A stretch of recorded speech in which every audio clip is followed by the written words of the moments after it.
আসসালামু আলাইকুম, কেমন আছেন সবাই?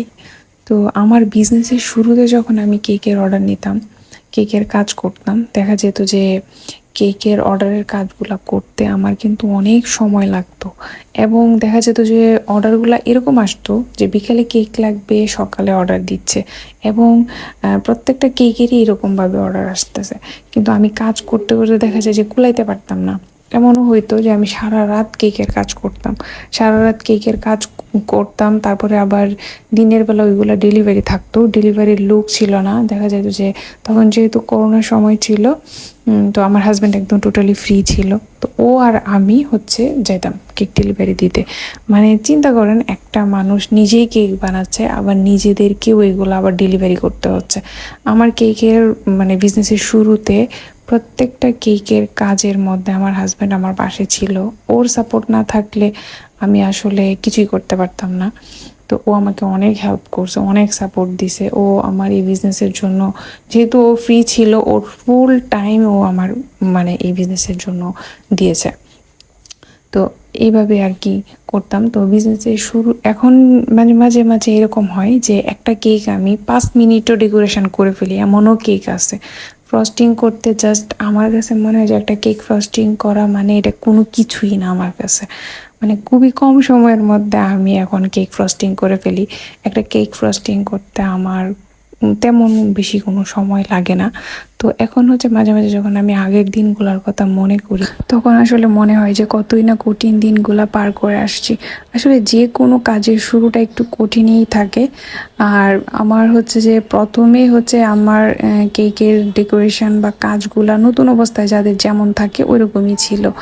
একদম যে ভালো কোয়ালিটির ডেকোরেশন আমি তখন পারতাম আর তারপরে বিজনেস শুরু করছি, জিনিসটা কিন্তু এমন না।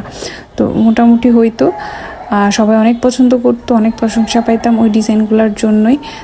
তারপরে হচ্ছে আরও নিজেকে ইমপ্রুভ করার জন্য অলওয়েজ চেষ্টা করি, যে এখনও কিন্তু আমি চেষ্টা করি।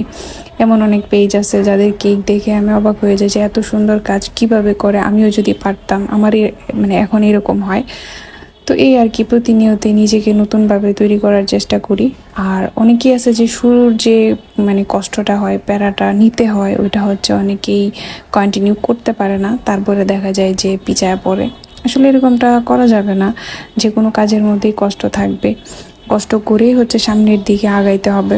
আর প্রথমের যে কষ্টটা আছে ওইটা যদি একটু সহ্য করে নেওয়া যায় তাহলে কিন্তু মানে এতটা প্রবলেম হয় না, আস্তে আস্তে সব কিছু কিন্তু সহজ হয়ে যায়।